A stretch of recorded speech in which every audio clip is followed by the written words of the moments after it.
Amigo, e aí, como é que você tá? Fala, camarada. Tudo E aí, bem? tô bem, cara. E você, como é que você tá? Tô bem, graças a Deus. Pô, camarada, obrigado aí pela disponibilidade, tá? Pô, sempre bom poder te ver. Tempo que a gente não se fala. Verdade. Bom, bom, vamos lá. Quero dar primeiro uma boa noite para todo mundo. Aproveitar que você já entrou agora. Sempre melhor com um convidado aí. Uhum. Então, boa noite para todo mundo que tá chegando. O pessoal tá entrando ainda. Essa live, ela tá fazendo parte dessa rotina de lives que eu, enfim, resolvi começar aqui no Resgate. Acho que uma vez por semana eu tô ganhando uma mentoria e estou aproveitando bastante todos os bate-papos que eu tenho direito aqui. Então, espero que também quem está acompanhando desde o início de agosto esteja conseguindo também tirar bastante proveito. E hoje, cara, eu acho que você não podia ficar de fora. Você é um camarada que eu acho que eu acompanhei desde de lá do meu início de carreira, né? A gente trabalhou junto desde o estágio, então eu vi como você cresceu e como você continua crescendo. Cara, essa mentoria aqui é para mim. Eu acho que eu quero aprender tudo que eu consegui aprender sobre MMA, que eu não aprendi naquela época, e tudo que você puder me atualizar hoje, eu vou fazer também valer o meu direito. Então, cara, mais uma vez, vou te passar a palavra, mas pô, muito obrigado, pela disponibilidade. É sempre um prazer te rever. Faça uma apresentação rapidinho sobre você, para a gente começar aqui um bate-papo. Claro, Pedro, antes da apresentação, é um prazer, né? E um orgulho também fazer parte da sua carreira. Você vai lembrar daquela história, alguns anos atrás, eu falei para você que você ia arrebentar. Fala para todo mundo do nosso trabalho, ó, segue esse cara, acompanha o trabalho dele. Quando ele estourar, ninguém vai conseguir mais acompanhar. Então, eu acho que o projeto do Resgate é a confirmação daquela nossa conversa lá atrás, os cursos que a gente já fez. Então, eu fico muito feliz em ver um amigo da área da saúde, um amigo pessoal ainda mais crescer da nossa área. Eu vejo que tem muito fisioterapeuta acompanhando você. Então, você está atingindo toda a área da saúde, isso é muito importante. Primeiramente, parabéns pelo projeto. Obrigado, Fico muito camarada. feliz em ver um amigo chegar nesse status e ser reconhecido e oferecer muita informação. Então, aquela profecia que eu fiz deu certo. Pô, cara, é meio que aqueles paradoxos de filme, né? Tu não sabe o que que veio primeiro, o ovo ou a galinha, porque eu sei que grande parte daquelas conversas que a gente teve, grande parte disso que você falava também me incentivou um pouco a tocar o projeto para frente, né? Então, talvez, né, se algumas pessoas não tivessem me incentivado como você me incentivou, o resgate também não existiria, né? A gente não estaria aqui batendo papo hoje em 2022 desse jeito, né? Então, obrigado também, né? Acho que com certeza aquelas Nada. palavras elas ficaram. Mas vamos lá. Fala um pouquinho quem é você, né? Se já quiser emendar também um pouco na sua trajetória com o MMA, como é que você chegou nesse universo, Bora, toda a então. sua palavra. Vamos embora. É, formado professor de educação física, né? Em 2022 concluí meu mestrado em ciência do esporte em Portugal com a pandemia, então todo esse processo eu consegui fazer a defesa. Então hoje eu sou mestre em ciência dos esportes, engateando para o meu doutorado aí, se Deus quiser, na Legal. UFRJ, onde eu faço parte de um grupo no laboratório de esporte de combate da nossa professora Bianca, que é responsável. Então a parte científica hoje faz muito a minha rotina, o meu trabalho e também tem a parte teórica, né? Sou preparador físico da Nova União, né? De alguns atletas, tanto de MMA como de jiu-jitsu, então da área de esporte e combate como um todo. Já estou na preparação física há quase 10 anos, Pedro, quase 10 anos de preparação Quase física, 10 então anos, tem né? bastante tempo, bastante estrago, bastante lenha. Então, gosto muito dessa parte de preparação física, é uma parte que eu mais me incremento, que eu mais me especializo, é o que eu mais estudo. Antes da live, eu já estava fazendo minhas escritas normais, minhas anotações, tudo voltado mais para o esporte de combate. Minha especialidade hoje é MMA e jiu-jitsu, mas muito mais para o MMA. Então, dando sequência à minha carreira, comecei na preparação física há 10 anos como estagiário, acompanhando outros preparadores físicos, pegando experiência dos preparadores físicos para entender a modalidade MMA, que há 10 anos atrás é uma modalidade, outra é totalmente diferente, ainda mais para os aspectos de mídia, os aspectos tecnológicos, teve uma evolução muito grande do esporte. Então, ao longo desses 10 anos, eu fui entendendo o MMA, conhecendo a modalidade, conhecendo como é que é a preparação física, conhecendo como é que é a preparação dos treinos, conhecendo a rotina desses atletas, tentando entender como é que essa mistura de artes marciais, que estatisticamente é a segunda modalidade de audiência no mundo, nos Estados Unidos principalmente, só perde para a NFL. No Brasil também, ela consegue ali concorrer com o futebol, ali nos sábados à noite, a televisão consegue ter uma audiência muito grande de um público muito fechado. Então, ao longo dessas trajetórias, fiz diversos cursos, eu fiz diversas palestras, e a cada ano a gente vai evoluindo ainda mais para descrever e entender e passar para o próximo, que é a MMA, né? O conhecimento nunca pode ficar com a gente e sempre passar para o próximo. Pô, show, camarada. É, é interessante você falar, há 10 anos atrás, quando você começou, você pode me corrigir também, sempre que você achar que eu estou falando alguma besteira, mas Não. isso é uma percepção minha também, né? Que eu lembro muito quando eu entrei em contato com o MMA lá na academia, tá? Acho que não tem problema a gente falar lá na Upper, é, Uhum. que eu também não sei se eu dizer se lá é o berço da Nova União, mas lá a relação com a Nova União ela é muito forte, né? Por todos esses motivos. E eu lembro muito que eu conheci o MMA, né? O que que é o UFC, que eu comecei a acompanhar muito quando o José Aldo ganhou, acho que o primeiro título, o primeiro cinturão e estava lá, vivendo aquele momento lá na Upper, né? Sabe? Então, para mim, viver, eu nunca tive muito próximo da preparação física, mas estava toda aquela, O enfim, toda aquela ambiente, energia, aquele ambiente, né, contaminado por cara, pô, José Aldo, pô, quem é José Aldo, quem não sei o quê, pô, o cara ganhou, o cara... Aí eu comecei a ouvir a história do José Aldo e tal, e foi, né, José Aldo virou quem ele é hoje, e aquele início ali, para mim foi muito por acaso, né, eu acabei conseguindo, é, enfim, estar ali um pouquinho próximo e conhecer um pouco mais. É, acabou que as minhas noites de sábado eram acompanhadas só se tornava mais só acompanhar o José Aldo quando tinha luta e eu acabei me afastando também quando ele se afastou um pouco, quando diminuiu um pouco a rotina dele, né, aquela frequência que ele tinha. uhum.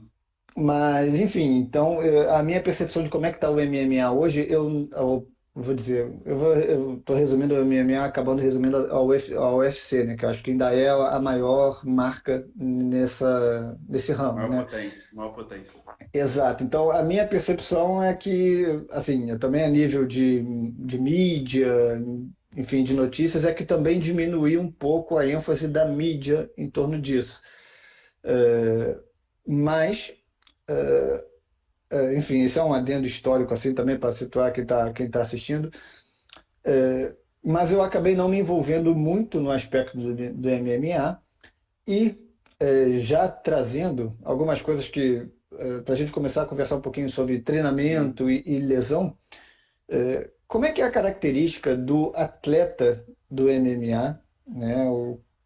Porque é um conjunto ali de lutas, né? De habilidades que ele tem que, às vezes pode, a minha percepção é que elas são concorrentes um pouco entre si, a nível de demanda energética, de demanda de movimento.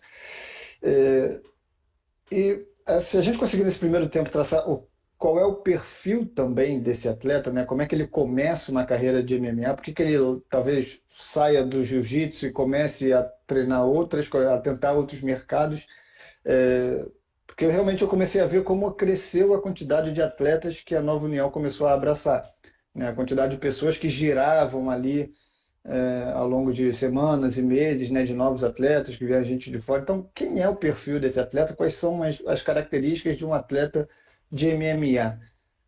Muito, muito interessantes essas perguntas, né, suas. E realmente a Nova União, é um celeiro aqui de atletas, o Dedé é uma referência, né, grande referência no MMA. O Aldo é o campeão do povo, então tem um pouco de mídia, um pouco mais de mística, o conhecimento do esporte vem através. Quanto mais campeões brasileiros tiver, mais influência, mais informação tem, né?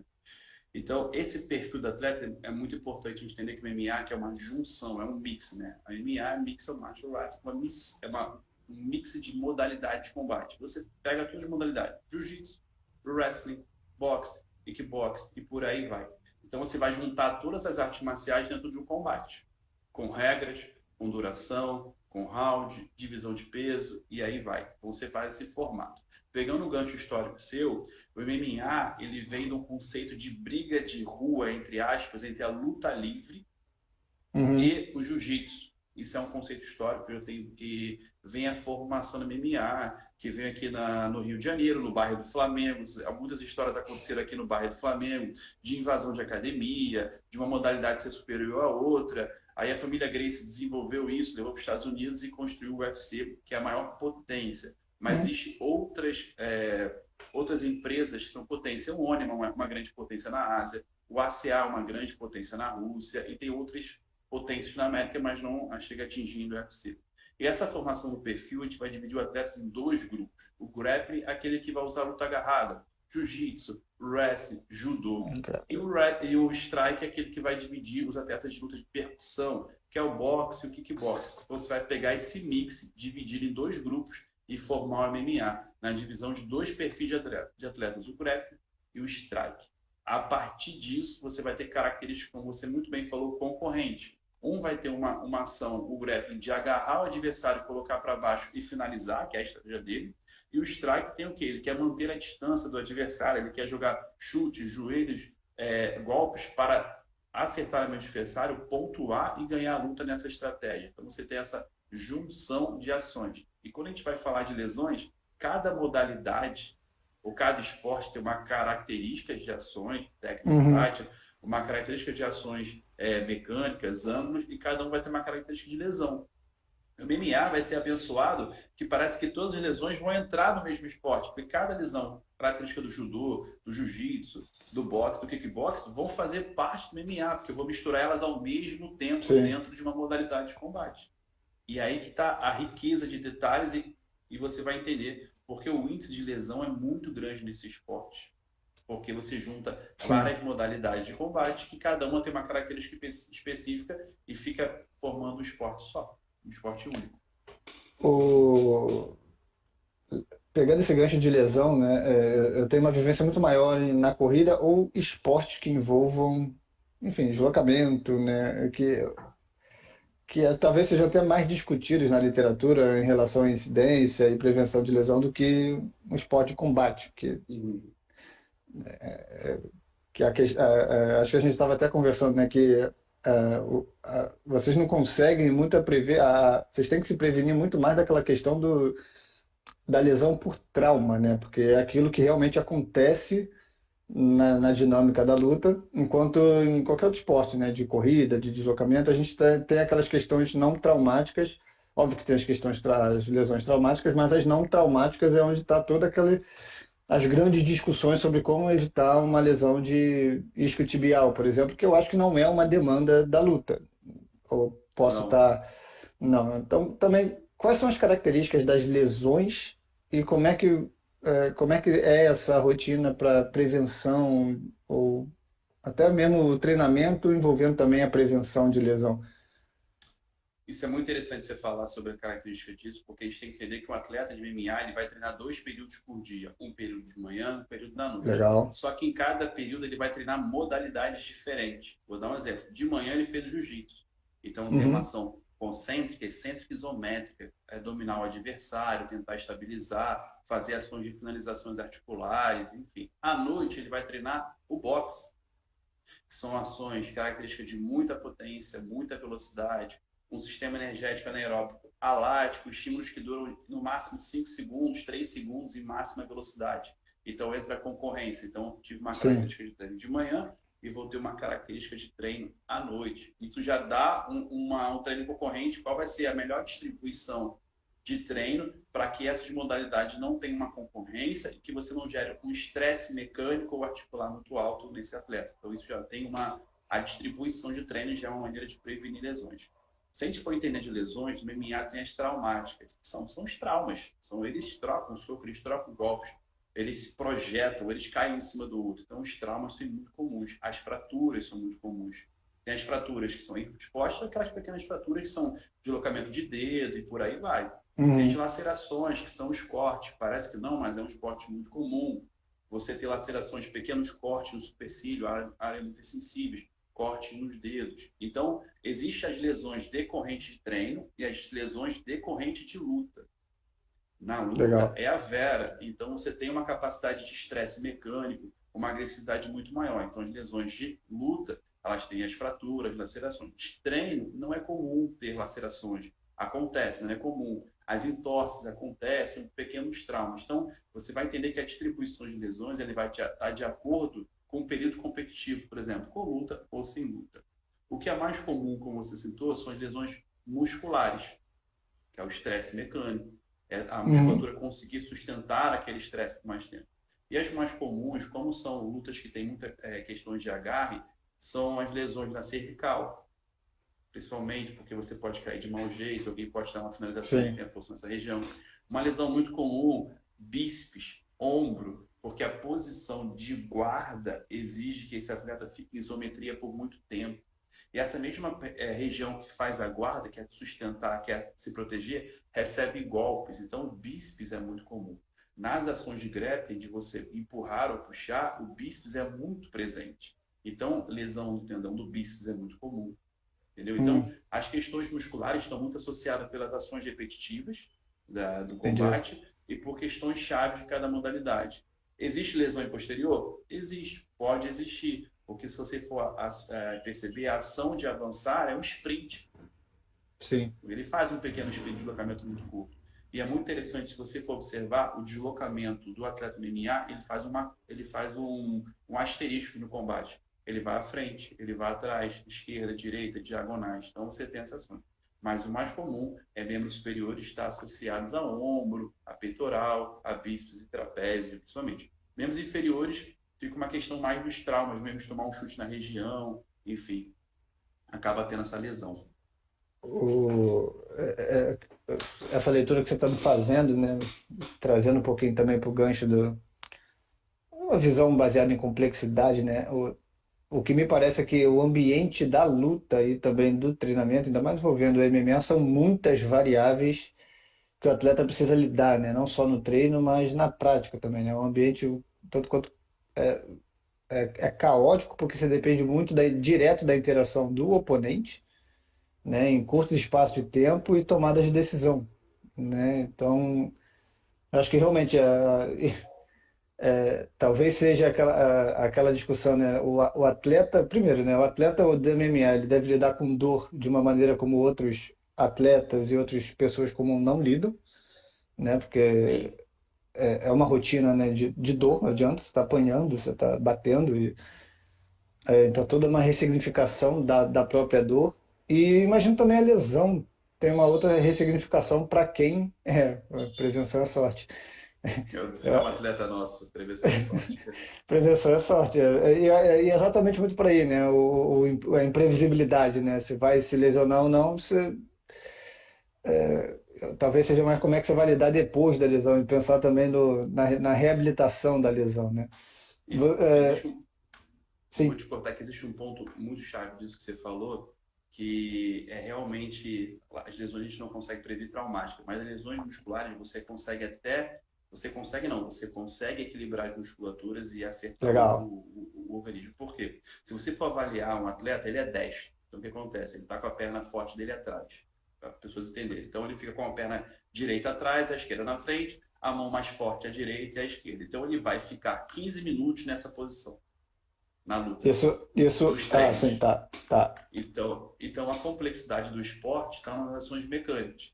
Então, assim, você vai ter que equilibrar as musculaturas, equilibrar a estrutura, para que a preparação física preparar fisicamente aquele organismo para suportar a demanda técnico, tática e fisiológica do combate. Legal. Então, tem que fazer que a musculatura consiga sustentar as capacidades físicas solicitadas durante o período. Né? O que é o período? Quando você marca uma luta, o UFC, por exemplo, ele te dá de 8 a 10 semanas de preparação. Então, teoricamente, são 2 meses ali de preparação física. Mas quando ele não está com esse período de luta, eu tenho que manter aquela estrutura funcionando para que ele consiga treinar. Uhum. Porque não existe aquela questão, lutou, parou, não. Eles treinam o ano inteiro com períodos chaves, com competição.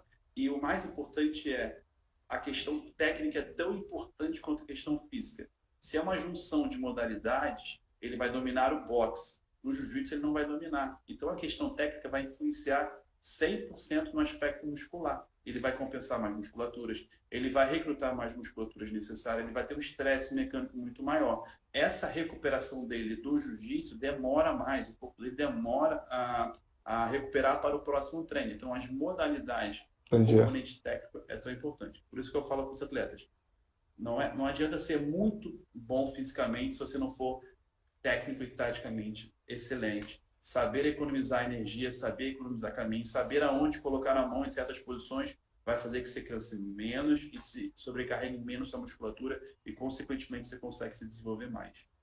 O... Pegando também esses ganchos, você falou da questão do UFC, quando ele marca a luta, são 8 a 10 semanas, né, que normalmente Uhum. ele dá de preparação, mas também há uma expectativa prévia de que existirá uma marcação de uma luta, né? Ou é uma questão meio É, que a marca existe ali existe uma uma janela.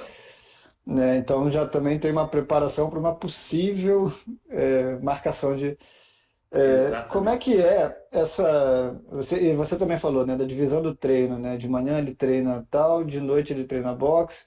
É, se você puder fazer um apanhado geral assim, desde um início de temporada, né, passando, você falou um pouco de avaliação, como é que você faz, é, quando o atleta chega, talvez, para treinar com você, de trocando temporada, ou então chegando pela primeira vez.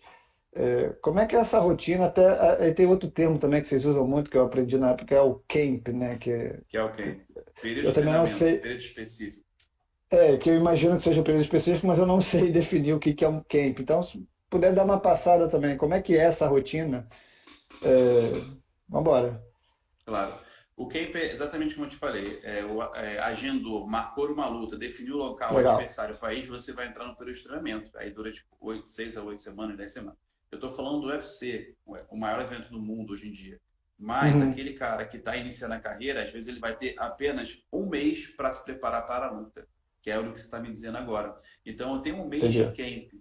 Em um mês, a gente não consegue praticamente desenvolver nada. Ninguém começa do zero a 100 em um mês. E aí entra a Claro. fase mais importante, qual você falou, que a gente chama de pré-camp. Vou chamar de pré-camp, que é o período fora de competição. É o período que esse atleta vai treinar, mas não tem nenhuma luta marcada. Então, vamos fazer uma escala de 0 a 100. 100% ele tem que chegar na luta. Então, nesse período fora de luta, eu tenho que deixar ele, entre aspas, entre 60% a 80%. Então, eu acho que eu estou dando uma sugestão. Porque caso marque faltando um mês, eu consiga levar ele ao 100% sem que ele passe por um processo lesivo, que ele consiga completar o camp, que ele chegue em condições de lutar. É muito comum hoje os atletas receberem propostas de lutar faltando 2 semanas, uma semana para a luta. Pô, mas é uma loucura? É, mas é uma oportunidade. O esporte com Exato. uma restrição muito grande de eventos que pagam bem, a gente depois entender o que é pagar bem, uma oportunidade de um atleta que luta nacionalmente ganhando 500 mais 500, o que é isso? 500 para lutar, subir e 500 mais vitória, R$ 1.000, que ele ganha. Só que ele gasta é muito mais que 1.000. Recebe uma oportunidade de ganhar 2, 5, 10 mil dólares, cara, e não vai perder a oportunidade. Então, a Claro. razão, a ciência, elas vão andar junto. No período fora de camp, que é o período que ele não está com luta, o que é o mais importante, na minha opinião? É uma avaliação física. Quais são as capacidades físicas? Força, potência, resistência aeróbica e anaeróbica. E uma avaliação técnica. Em qual grau esse atleta tecnicamente está? As modalidades de combate são organizadas através de graduação. Faixa branca, faixa azul, até chegar à faixa preta. Uhum, Então, se você pega um cara que é faixa preta de jiu-jitsu, ele teoricamente não vai ser, entre aspas, faixa preta de boxe ou muay thai. Ele vai ser um estágio abaixo. Então, o componente técnico dele é desequilibrado. Então, uma avaliação muito importante é como é que eu vou distribuir esse treino. Talvez eu tenha que dar mais prioridade para aquelas modalidades que ele não tem tanto conhecimento, para, entre aspas, acelerar o processo. E esse processo é médio e longo prazo. Então, não tem uma resposta curta, ele não vai chegar e dominar as técnicas com facilidade. E além dessa avaliação técnica, é entender onde esse atleta está.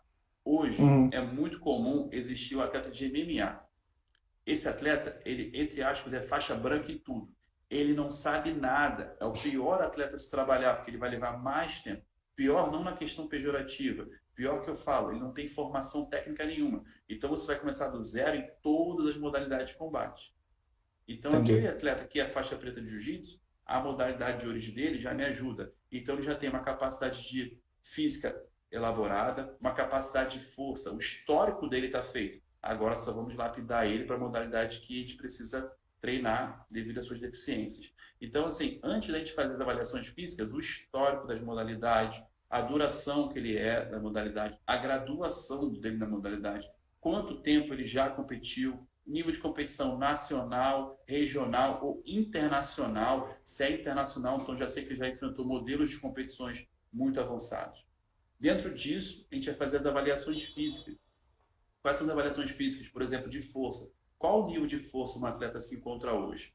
A gente sabe na literatura que 1,0 da força relativa, o que é isso? Um atleta de 100 quilos e o seu RM, a sua repetição máxima é 100 quilos, ele é 1,0 da força relativa. Ele está no limite mínimo da performance. Abaixo disso, ele pode ter uma grande tendência a se lesionar. Então, essas avaliações vão dar as equações, as relações de qual nível de força que ele tem. A gente sabe a importância da força na prevenção de lesão, na história da periodização, como começou tudo isso. Então, as avaliações é basicamente onde eu estou, onde eu quero chegar. Eu falo, E lembra disso. Não, mas o espaço aqui é para você falar mesmo. Eu quero ouvir. O, Essa avaliação de força, ela é específica ou ela segue a literatura tradicional com dinamômetro, com... Segue a literatura normal. Hoje você pode utilizar, entre aspas, métodos de teste de força, um RM. Existe um artigo validado para MMA, que é um teste submáximo de 10 repetições para supino. Isso mostra o supino? avanço da ciência na modalidade. Então, você faz Legal. um teste submáximo até 10 repetições, existem duas equações que você pode utilizar, que ele vai dar uma previsão. Hoje, com o avanço da literatura, tem muito teste de força usando o VBT, né? Através baseado na velocidade. Então, existem Uhum. vários métodos que você pode utilizar. Então, eu sempre falo para o preparador físico, utilize aquele que você tem um conhecimento técnico, aquele que você tem a segurança e aquele que vai te dar um respaldo na sua prescrição. Né? Que é que você vai conseguir reproduzir depois também, né? É, Ou outra pessoa, né? isso aí. E, e ao longo também desse período de treinamento, então você faz a avaliação, aí, pelo que eu já percebi, né? Vai depender, tem um cara que a qualquer momento pode faltar 2 semanas para o cara treinar, né? Ele está treinando sem nada marcado, mas a qualquer momento, daqui a 15 dias, ele É pode isso. precisar fechar fechar um evento. Mas vamos falar também daquele que você tem mais tempo para treinar, que não é. Talvez a gente pode até falar dos seus mais de elite, assim, né? Aqueles Uhum. que são mais encaixados, já tem uma certa rotina, uma previsão melhor, talvez seja essa palavra. Ao longo desse treinamento, vocês monitoram, né? Sei que você tem uma equipe de treinadores contigo, outras variáveis no dia a dia, ou variáveis cognitivas, como estresse, sono. Como é que essa relação direta com o atleta também, para essa autogestão que ele tem, o que eu vejo muito hoje na literatura é uma importância muito grande também para meio que humanizar esse atleta, né? Até para ele não ser simplesmente aquele agente passivo que só vai ficar recebendo a carga e treina, mas que ele faça toda aquela também gestão da nutrição, veja a importância para essas variáveis. E também como é que vocês monitoram, que também hoje a literatura enfatiza tanto, né, na prevenção de lesão, dessa questão mais multidimensional. Aí sim, né, o futebol, esses eventos, eles têm muito uso de GPS, né, uso desses recursos, de tecnologia, mas como é que é na rotina hoje da Nova União e também nas grandes academias de treinamento do MMA, né? Perfeitas. Esse monitoramento é excelente. Então, chegou em pontos que são muito importantes. Equipe multidisciplinar.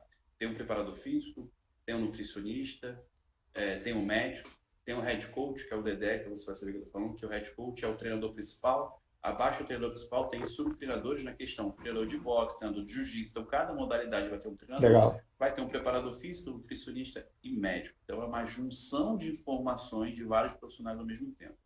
E aí tem as distribuições de treino, como eu falei, as modalidades de jiu-jitsu, wrestling, o boxe e o treino de MMA, que é o sparring, que é a simulação do combate. No futebol não faz o coletivo, o MMA se faz o sparring. Você vai simular os rounds com um oponente que vai simular a estratégia, só que estão protegidos de caneleira, enfim, Uhum. toda essa região. Então, quando você me fala sobre controle, o mais difícil de você conseguir controlar o atleta é que ele tenha a capacidade de responder o que está acontecendo com ele. Muitos não conseguem ter um entendimento, porque não são humanistas. Quando você fala essa questão, eu tento trazer para eles a questão. Eu tenho que começou agora. Eu falei, a primeira frase para ele: o mais importante é a nossa comunicação. O resto, fique tranquilo. que é a nossa comunicação? Como Legal. é que você está? Como é que você dormiu? Como é que você acordou? Mas nada muito, é, entre aspas, assim, exagerado. Só quero entender. Às vezes o organismo não vai te dar uma resposta com uma semana, vai te dar com 3 semanas.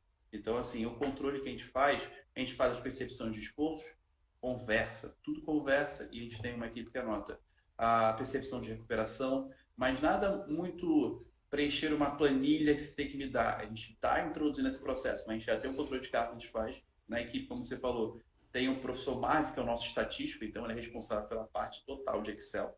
Tem o professor Tiago e o Steph, que são os dois meus braços direitos, e tem mais 3 estagiários. Então a equipe tá grande, cara. Tô ali Tá tentando. grande, cara. Legal, velho. Muita gente pede ajuda, cara. Até falar isso aqui. Eu não consigo ajudar todo mundo. As pessoas querem apenas vivenciar a preparação física. Eu tento ajudar ao máximo para a pessoa vivenciar, enfim.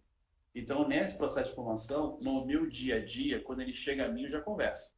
E outra coisa, a experiência é o olho do treinador. Quando eu olho, eu Isso. já sei o que está acontecendo.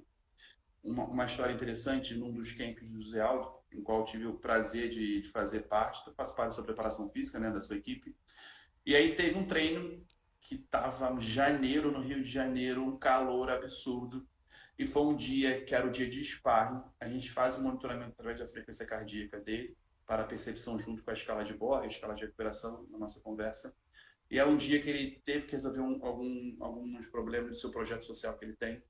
Ele chegou muito em cima da hora, naquela correria. Quando deu o primeiro minuto, a frequência dele estava fora dos padrões que tinha que dar naquela Uhum. sessão, estava meio desregulado. Quando deu o segundo round, eu até conversei com o mestre Dedé, falei, esquece hoje, que hoje o que ele fizer tá bom. As respostas que estão dando aqui estão muito fora da normalidade. Aí a gente foi entender o que aconteceu, que foi o que eu te falei. Reunião, coisa que ele não está programado naquele dia, um calor muito grande, então esses fatores externos interferiram naquele treino. Teve outro dia que também foi em janeiro, era um treino de kickbox, ele estava treinando com o professor Emerson Falcão. Hoje o professor dele é o Matheus Nakashi, professor dele de kickbox. Eu estava monitorando ele através da frequência cardíaca ali, parado, cara, transpirando, desidratando. Por exemplo, ele faria 10 rounds, ele acabou com 7. Falei, cara, irmão, tem um carinho, né? Fique tranquilo. Olha o calor, olha o abafo. Você desidratou muito, a sua frequência não está conseguindo recuperar. Então, hoje é um dia que as condições climáticas não estão favoráveis. Então, o olho do atleta, com o conhecimento do controle de carga, você consegue tomar as decisões e Legal. tranquilizar o atleta que aquele dia não é que ele treinou mal, as condições não estão favoráveis. Isso Não, acontece, isso é muito comum. acontece, pô. O cara não tem que entregar 100% sempre. Mas o atleta de combate, ele, como você falou, o limiar dele de dor é muito maior que qualquer outra modalidade. Assim, os estudos falam que eles são os gladiadores da era moderna, e realmente eles não Eles querem são, velho. perder. Eles são. Então, Eles assim, são. o controle de carga, hoje em dia, eu estou montando um projeto junto com o responsável da First Beat aqui no Brasil. A gente está montando um dashboard específico para MMA. Está rodando, eu estou rodando aqui, que são a Legal. CMJ, vale da frequência cardíaca, percepção de esforço. Eu nem sei se podia falar isso, André, soltei. Então tá aí no mercado já. A gente está montando isso para tentar achar o melhor modelo de controle de carga.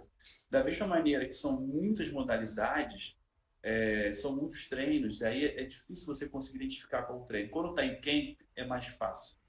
Então, Hum. nos últimos camps dele, liguei para o professor Nemo da Marinha, um grande professor, falei, professor, vamos diminuir o volume de treino.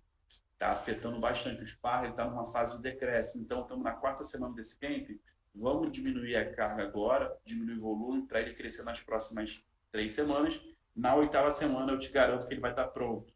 Pô, perfeito. Então, essa comunicação tem a teoria, tem a prática, mas tem a experiência. Por isso que eu gosto muito de assistir os sparrings. Ali eu consigo identificar o que está Legal. acontecendo nos treinos, na preparação física, se está dando certo ou não. E, e essa, não sei se dá para chamar de periodização, como é que você gosta de chamar, mas essas reuniões, esses acordos, essas conversas, vocês têm alguma previsão? Ou melhor, deixa eu reformular. Com que frequência talvez vocês vão organizando os microciclos, né, esses treinamentos, porque o que eu estou percebendo, né, do seu discurso, essa questão de a mudança ela vai acontecendo diária, né, sparring a sparring, leitura a Isso. leitura.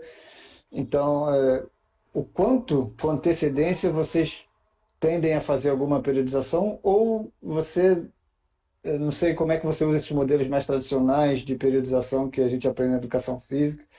O que que funciona, assim, e o que que não funciona? Boas perguntas, Pedro. O ponto-chave, da minha opinião, é o seguinte: antigamente o atleta lutava, acabou a luta, churrasco, cerveja, noitada. Ele largava a vida de atleta. Só que ele precisa do organismo para ganhar Claro, dinheiro. Então, hoje em dia, dos anos para cá, tá, gente? Eles conseguiram entender que lutar, vencer ou perder, tem o período dele de férias, que as hum, férias pode ser, vai viajar 15 dias, sem contato nenhum com o tatame, que são as nossas sugestões, fazer modalidades que não envolvam luta, mas que tenham uma capacidade aeróbica, vai jogar um futebol, vai dar uma corrida, vai remar, fazer coisas que saiam da modalidade para ter a limpeza do organismo e do cérebro, que é sim, muito importante.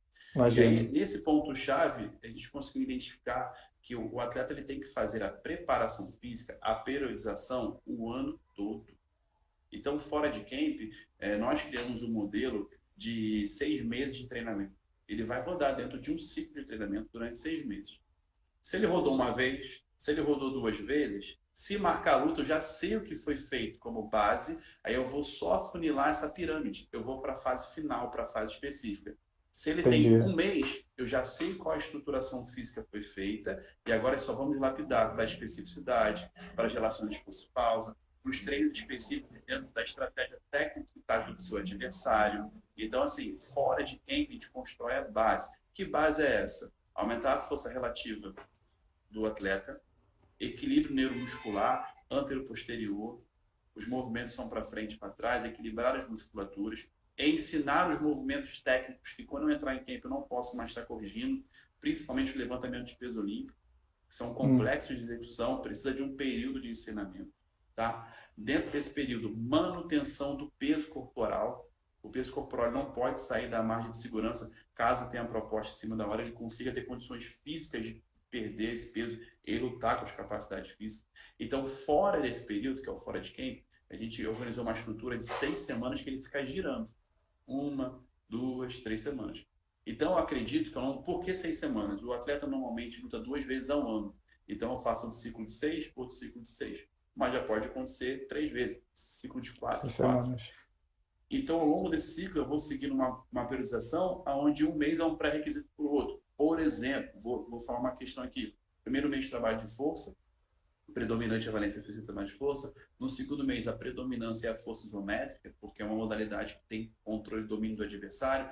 No terceiro mês, eu vou fazer uma capacidade de potência, usar os meios e métodos que têm maior posição de potência. Levantamento olímpico, geometrias. Eu vou fazendo, entre aspas, eu chamo para eles um camp falso. Eles fazem um Hum, camp falso. Não lutou, eu volto de novo para o ciclo. E assim, toda vez que for marcar uma luta, eu já sei como esse atleta está entregue.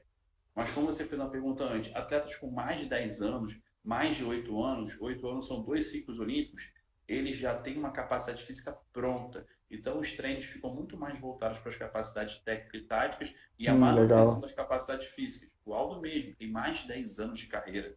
Esse cara já tem um lastro físico montado. Então, quem acompanhar a preparação física dele viu um volume de treino muito baixo, mas com uma intensidade alta, dentro do objetivo do atleta. Legal, Então, depende muito de legal. quem é esse atleta. Se ele é iniciante, eu tenho que girar ele 4 anos. É basicamente um ciclo olímpico. Eu tenho hoje, assim, minha segunda geração de atletas já estão com Uhum. 3 anos de preparação física, né? Os mais antigos que eu posso falar, Froz, Luan, são os mais antigos que eu tenho. Eles têm 6 anos de preparação física. 6 anos de Seis preparação anos. física. Coisa pra Continuamente. Então, a cacete. gente tem que. Você vê uns vídeos dele treinando e fala, esse cara é bizarro. Não, eles têm 6 anos. Como eu tenho os meninos de 1 ano agora, 2 anos, o Mike Uhum. ali 1 ano, que estão iniciando. Então eu não posso pensar a curto prazo, tem que pensar médio ou longo prazo. Que daqui a 2 anos, se ele estourar, conseguir um bom contrato, ele tem que ter capacidade física de confrontar os modelos americanos, os modelos do leste europeu, que são outros modelos de treino. Então essa é a minha Pô, percepção dentro disso. A preparação desse atleta ao longo do ano, como pré-requisito para quando entrar em camp, e ao longo dos anos na formação desse atleta. o que que a literatura fala no MMA em relação a risco de lesão para esse atleta que já tem 6 anos de preparação do esporte e esse que tem 1 ano de preparação no esporte? Tem alguma diferença de incidência? Ou essa é uma preocupação que é real para vocês assim? Ou esse Não suporte que tem. ele tem construído não protege esse atleta mais velho?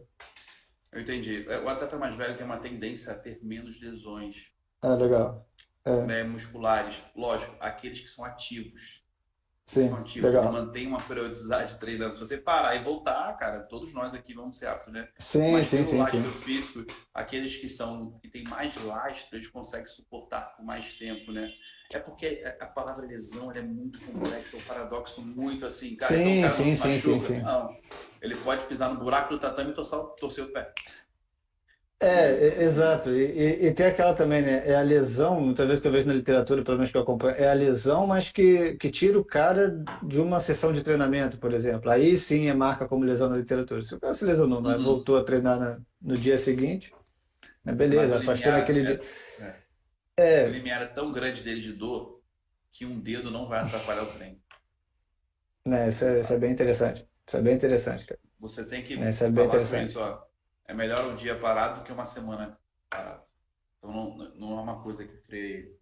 Então, o que faz muita diferença desse atleta novo e do Uhum. com um lastro maior é o quanto cada um suporta. Às vezes pegamos atletas muito novos e dão uma carga de treino muito alta, a gente não consegue progredir essa carga de treino.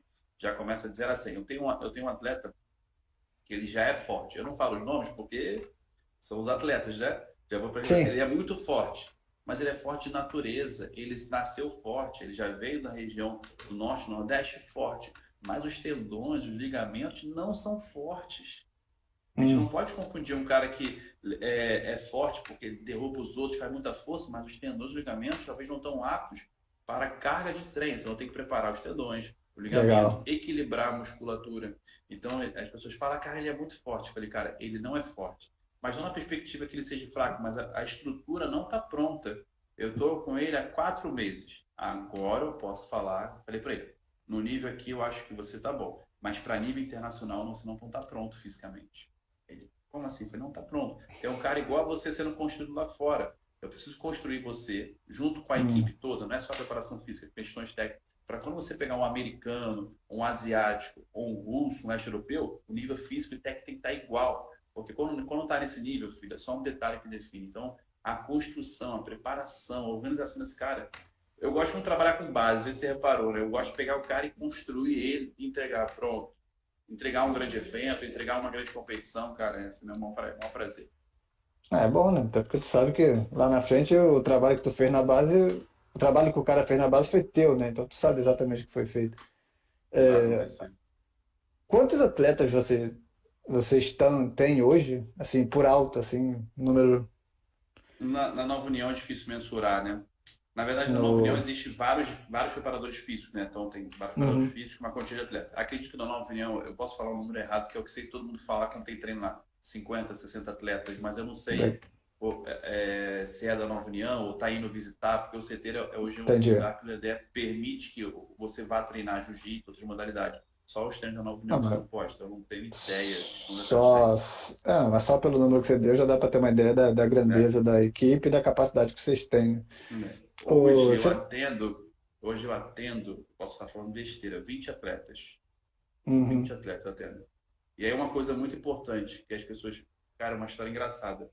Por treinar atletas famosos de alto nome, as pessoas uhum. pensam que o preparador físico está milionário, que eu já tenho casa, que eu já tenho carro. Eu já ouvi de uma pessoa, cara, como o Aldo não te deu uma casa, não te deu um carro? Não, tem por que me dar uma casa, mas não vai dar uma casa, um carro para cada treinador. Então, assim, desses 20 atletas, muitos desses são uma ação de ajuda. Que ajuda? Você vai ajudar, é um sonho, ele está trabalhando com um sonho. Esse atleta não tem a menor condição financeira de pagar uma preparação física, mas ele tem um Legal. grande potencial, largou a cidade dele. Então, desses atletas, uma boa parte te ajuda. Então, até brinco, porque minha sessão de bolsa fechou. Então, esse eu ajudo, eles tratam igual, independente de quem seja atleta. Então, nessa formação, nessa fatia grande, tem aqueles que a gente sabe que podem chegar a algum lugar. Imagina a nossa formação de professor, fazer que esse atleta seja campeão, que a vida dele mude, que ele tenha condição financeira, sustentar a família dele. Então a gente fez um papel também de professor, né? Ah, sim, olhando por esse lado do professor e não do treinador, né? Toda essa parte É, essa questão humana, né? Essa questão do. Realmente faz todo sentido. E legal, cara, eu não sabia, realmente não sabia. Parabéns por essa Uhum. iniciativa, né? É, você, em alguns momentos, você fala sobre a questão do rebalancear a musculatura, pelo menos nas primeiras fases, né? Quando você identifica alguma questão. Tem algum protocolo de avaliação de movimento que você use ou está mais relacionado com o movimento em si, de alguma O modalidade? movimento em si, o movimento em si das modalidades, principalmente se ele for strike, eu já sei quais Uhum. características musculares que são deficientes nele. Que é o grappler, aquele atleta que agarra, então ele vai ter uma força máxima maior, uma força isométrica maior, uma capacidade glicolítica de sustentar por mais tempo. O grappler Sim, não vai ter essa capacidade de resistir por mais tempo algumas ações. Então, musculaturas como ombro, tríceps, bíceps, antebraço e mão são muito sobrecarregados. Então, esse equilíbrio que eu falo é começar a equilibrar ele, que ele vire um atleta de MMA e não um atleta do grappling ou do strike, entendeu? Posso entendi. usar qualquer, não é qualquer, posso usar vários métodos de avaliação, mas que tem que ser utilizado. Mas aqueles que vão te dar uma resposta e não ter dados por ter dados. Como a gente sempre falou, não avaliar só para avaliar, porque todo mundo está avaliando. É bom, é Sim, sim, aplicável, sim. é da sua realidade. Então, isso. Então, mais esse entendimento também de musculatura anterior, posterior, que é uma grande relação. A posição da guarda, o bíceps, se você fizer uma aula de boxe, kickbox, enfim, seu bíceps Ah, eu vou ficar fica destruído. sobrecarregado, destruído. Eu vou ficar E o jiu-jitsu destruído, então. também, a mão de segurar o kimono, de dominar o oponente, nossas capacidades Pô, físicas isso vão sempre é. se completando. Pô, a última experiência, acho que talvez a única, foi na faculdade, com judô e sei lá o que mais eu fiz. Acho que foi luta. Se luta foi só judô, é destruído. Yes. O, e esse rebalanceamento, ele foge um pouco da questão tradicional da musculação ou você usa muito equipamentos? Até porque você está com 20 atletas, imagino que personalizar muito esse atendimento seja bem complexo, assim, mas eu vejo alguns vídeos que você posta que tem alguma adaptação de barra Tem, com kimono, por exemplo. tem. Vejo você falando muito do LPO e usando muito LPO. Parte por aí, mais, mais para as adaptações ou explora bem musculação, serve bem para o atleta?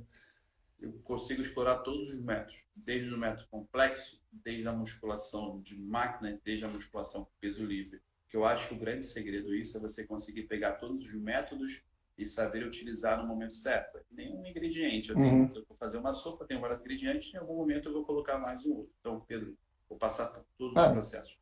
Hoje mesmo eu tive uma reunião com o Thiago, e hoje, não, com as duas pessoas que trabalham comigo. Cara, vamos ajustar o aquecimento. O aquecimento não está de acordo. Não estou gostando do uhum. aquecimento, então a gente vai usar uma linha mais complexidade no aquecimento para ajudar os movimentos e melhorar a capacidade coordenativa intramuscular. Então, assim, as tomadas de decisão, elas vão ser decorrentes do que a gente está planejando. A gente planejou, não deu certo, vamos mudar essa rotina aqui. Planejou, deu certo, como a gente pode evoluir. Então, você vai ver que eu vou passar sempre por todos os meios e métodos de treinamento. Todos, todos, Legal, todos, todos, todos, legal, todos. Isso aí você pode ficar legal. tranquilo. E uma coisa interessante que você falou, você trabalha com 20 atletas e não consegue personalizar. Então, uma coisa que eu brigo muito com a equipe é qualidade, não é quantidade. Então, a gente fez um sistema de distribuição deles na semana. Então, eu vou estar no CT de segunda a sábado, de segunda a sexta, com preparação física. Então, um grupo vai treinar num dia, no horário, outro grupo vai treinar num dia, no outro horário. Esses grupos são balanceados de acordo com o planejamento de treino deles. Então, eu consegui balancear que eles treinem equilibradamente, cada um na sua predominância no seu planejamento, e que a gente consiga atender cada um dentro da especificidade. Então, aqueles que estão fora de luta estão seguindo aquela nossa progressão de 6 semanas, 4 semanas, e aqueles que estão por luta estão fazendo o treino de acordo com o objetivo montado pelo head coach. Maneiro, cara. Também em relação ao treinamento, você falou do cara, do que o cara tá fazendo lá na Rússia, o que o cara tá fazendo nos Estados Unidos. Dentro dessa comunidade de treinadores, você tem acesso assim também de alguma forma sobre o que eles estão fazendo lá na prática, Cara, assim, né? Hoje essa informação ela é difundida? isso consigo, cara. Hoje a nova geração de preparadores físicos se comunicam muito. Eu Maneiro, velho. converso com o preparador físico de Portugal. gente boa demais. Manda mensagem, mostra planilha, a gente conversa muito sobre treinamento. Eu tenho um grande amigo de São Paulo, da Shootbox, que é até engraçado que a gente se enfrentou, né? Um atleta enfrentou o atleta dele. Foi engraçado isso, porque foi, onde que nem a gente conversa, troca figurinha. Eu acho que a nova geração ela vem muito forte nisso, tem muita comunicação de preparadores físicos, tem uma comunicação com preparadores físicos quase todo mundo. E você consegue entender como é que é a escola de cada um. E é muito enriquecedor. Até no Brasil mesmo, muitos preparadores físicos eu converso muito, troco figurinha, eles tentam entender como é que é o sistema, porque você vai conseguir entender como é que funciona em cada país. Na Rússia é muito mais difícil, a gente tem o leste europeu, mas é mais fechado. Mas eu tenho conversado com profissionais que já trabalharam lá, então eu já consigo Hum, entender um pouco, né? Eu já fui em viagem, eu fui para Chechênia, né? Na Rússia, então eu já vi o centro de sim, treinamento, já vi as características das lutas, eu sigo os preparadores físicos de lá, então eu consigo entender, assim, basicamente como é que é feito. Não é muito diferente do Brasil, não. Acho que só a legal. escola de treinamento, né? As tomadas de decisão são diferentes, eles são mais voltados para o wrestling, para os grapplings. É, tem as questões sociais, né, também do atleta que são É, diferentes em cada lugar. Para que eu falei Estados Unidos e Rússia como se a gente tivesse década de 80, né? Poderia falar Índia, né? Índia, não. Japão, essa galera toda também dá para. Eu tive o prazer com o MMA de conhecer. Eu só não fui para África, cara. Mas para os Pô, demais, maneiro, já fui velho. para todos os lugares. Já fui para Maneiro, cara. Indonésia, Chechênia, Singapura, Malásia, China, Vegas, que é o tradicional dos Estados Unidos, Argentina, Chile. Só não fui para Pô, África. Já tu lutei, quer, tu quer, tu quer uma casa do alto pra quê, cara? Porra, tá os caras estão milionário achando aí, que ó. Tá o milionário milionário viaja. viajando o mundo. Só É, conheço o oi. aeroporto. Só conheço o aeroporto. O único lugar que eu conheço é a Indonésia, que eu tive o prazer de ministrar umas aulas durante uma semana lá. Passei 15 dias na Indonésia ministrando aula. Foi uma experiência. Mas fora isso, Pô, fiquei na China, em Macau também, na China um pouco mais, que eu até morava lá, mas uhum. demais. Chechena eu conheço o aeroporto, o Vegas eu conheço o PI, o aeroporto. A gente tudo conhece o aeroporto, eu conheço todos os aeroportos. Dubai conhece o aeroporto. Agora a cidade, Não mostra foto vai. na cidade, não tem. É aquela fotinha com a mala assim, chegando e saindo. Tá foda. Trabalho, né, cara? É, trabalho. O... Vai ficar meio que um bate-pronto, mas entre o atleta que ele tem predominância do grappling ou do strike, você tem Hum. alguma diferença, assim, ou preferência de trabalhar em primeiro momento, assim, você vê alguma diferença no cara que, para trabalhar as outras valências, por exemplo, o cara que treina em pé, para começar, ou não, o cara que tem a predominância de lutar em pé, é mais Hum. fácil para ele ir para o chão ou do cara que está no chão ir para ficar em Cara, pé? o grappling é dominante no MMA. A maioria dos campeões ele tem a Entendi. origem da modalidade grappling. Então, Ah, legal. teoricamente, é mais fácil o grappling aprender a socar e chutar do Porque que é um plus, né, pro cara, assim, é meio que. é porque o grappling, por exemplo, o wrestling é a modalidade que o perfil fisiológico mais se equipara com o MMA. Ações Hum, técnico-táticas, duração do combate. Então, o perfil fisiológico do wrestling é favorável ao MMA. Então, ele já sai com metade do caminho já percorrido. O cara que luta boxe, ele vai ter que aprender o jiu-jitsu, o wrestling, e tem 1000 variações, 1000 alavancas. O cara do grappling ele vai aprender a socar, chutar, ali, tecnicamente, ele consegue se entendi. virar, entendeu? Agora, o boxe, o kickbox, quando vai para o jiu-jitsu, para o wrestling, ele sofre muito pela demanda fisiológica, muito glicolítico, o volume de resistência é muito alto, a musculatura que não está acostumada e treinada nessas ações. Então tem essa adaptação. Então, se você for pegar e ver os principais campeões mundiais, ele vai ter modalidade de origem ali, um grappling, um jiu-jitsu, um wrestling. O Legal. Charles do Bronx, por exemplo, muito bom de jiu-jitsu, mas em pé também é a máquina. Então você vai ter esse equilíbrio. Mas normalmente a literatura fala que o grappling tem uma capacidade ainda superior ao strike devido a essas capacidades fisiológicas também. Mas lógico que tem a questão técnica e tática que faz toda a diferença. Pô, maneiro, cara. O seu mestrado, ele foi em cima da luta? Foi, foi meu Foi? professor, cara. O professor ele não queria abraçar a ideia. Em Portugal eu sofri um pouco com MMA, porque não é uma modalidade muito difundida. Tive um Uhum. professor que até falou assim: Nossa, você vai falar sobre esse esporte agressivo, sangrento, não quer falar de outra coisa? Mas o professor Vitor, ele abraçou, ele é um Vou falar fã, de vôlei. ele é um fã das modalidades de combate, então eu fiz peguei dois grupos de categoria de peso 61, 66, comparei Uhum. eles e queria ver a aptidão aeróbica e anaeróbica dos atletas de MMA. A gente fez um teste supra máximo na esteira, coletou lactato, e nesse resultado a gente identificou que não tem diferença de categoria. Os atletas de 61 e 66 têm as capacidades aeróbicas e anaeróbicas similares. Isso é justificável hoje em dia que atletas conseguem subir ou descer de peso. Porque da categoria que você está, para cima e para baixo, você consegue manter as capacidades físicas. Justifica o alto que Uhum. desceu de peso, teve um grande desempenho, disputou cinturão. Hoje justifica os atletas que sobem de categorias de peso, uma categoria, ele consegue manter suas capacidades físicas, não tem uma diferença física nem do peso. Então a gente conseguiu concluir isso. E foi até uma tendência, depois você vai ver que os atletas estão mudando de categoria Maneiro. e as capacidades físicas se mantêm. Cara, pô, maneiro. Isso me levou também a uma questão que é uma dúvida grande minha, acho que também Uhum. pode rolar, ser bem comum. Do atleta que ele treina acima do peso e na hora da luta, ali na semana da luta, ele precisa bater a balança. Exatamente. Isso tem alguma tendência também a acabar assim, ou isso é algo que é ad eterno na luta? E por que também exige? O cara não Então, treina logo em cima do peso. E se teu trabalho pode influenciar de alguma forma isso, já que, pelo que eu estou entendendo, não tem diferença. meu trabalho pode influenciar muito. Se eu fizer um trabalho muito focado em aumentar a massa muscular, eu posso atrapalhar a perda de peso dele. Um atleta Uhum, treinar muito acima do peso corporal atrapalha a perda de peso dele. Então, eu posso, se eu fizer meios e metros de treinamento que vai aumentar o volume da massa muscular dele, além de deixar ele com uma capacidade não tão rápida, não tão potente, eu posso atrapalhar a perda de peso. Tá? entendi. Existe um evento na Ásia que é o Oni Championship que ele não permite desidratação. Você vai Hum, ter que lutar no seu peso. Então, por exemplo, normalmente um atleta de 70 que luta de 70 quilos, ele pesa no camp uns 80, 79, 78 quilos. Então, no ONI, você sempre está lutando na sua categoria de caralho. peso. Então, é uma estratégia para que não ocorra a perda de peso severa e agressiva. Tá? Normalmente, se você for avaliar, o MMA é uma questão midiática, se vende ingresso, se vende patrocinador. A perda de peso é mais um evento. É uma Ah, regra do beleza, jogo. Se você pegar o UFC Rio que vai ter aqui em janeiro, a luta é dia beleza. 21. Dia 20 vai ter um evento que é pesagem, com entrevista dos principais lutadores. A pesagem virou mais um evento. Puta A merda, é verdade. estratégia da perda de peso é para você equilibrar as categorias de peso. Antigamente, um cara de 100 quilos estava com 60. Não.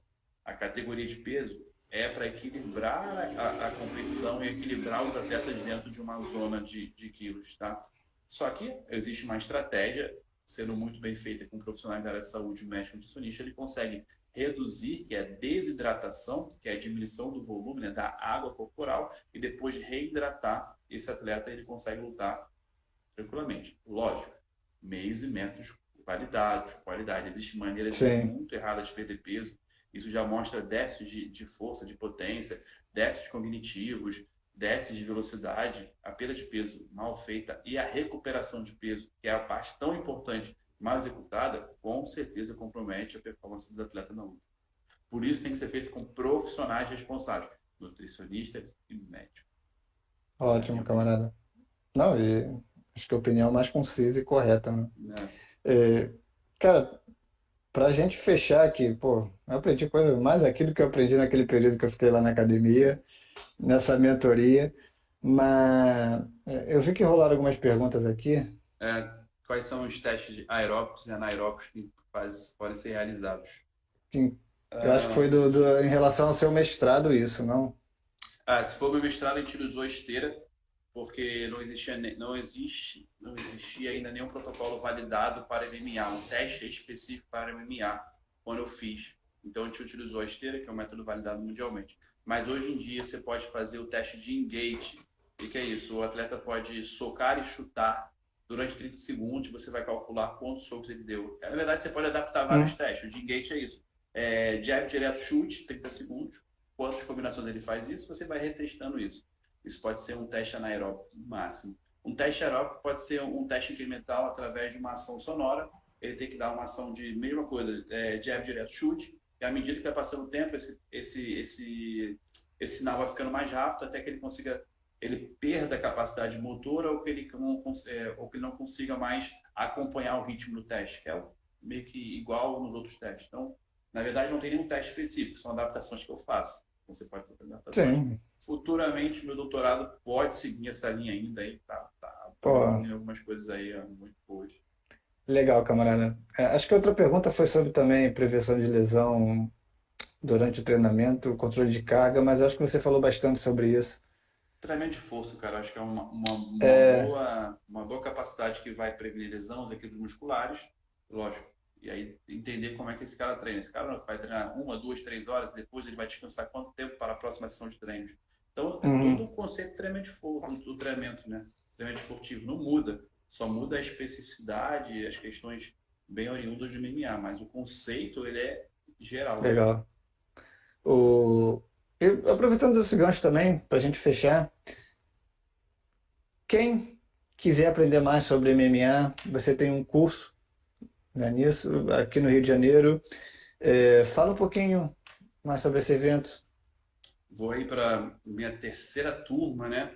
Que é o nome por dentro do MMA, que é exatamente ao longo desses 10 anos o passo a passo da preparação física, o que eu tive de dúvida, o que eu tive que estudar, o que eu tive que entender da modalidade, que é o que a gente conversou aqui ao longo desses 10 anos. Eu montei um curso que é o passo a passo, que vai desde o entendimento da modalidade, que é o grappling, o strike, as capacidades Uhum, físicas, a importância das avaliações cardiorrespiratória, neuromuscular e também da antropometria, porque é uma categoria de peso. Falo sobre prescrição de treinamento de força, prescrição de treinamento aeróbico, periodização e controle de carga.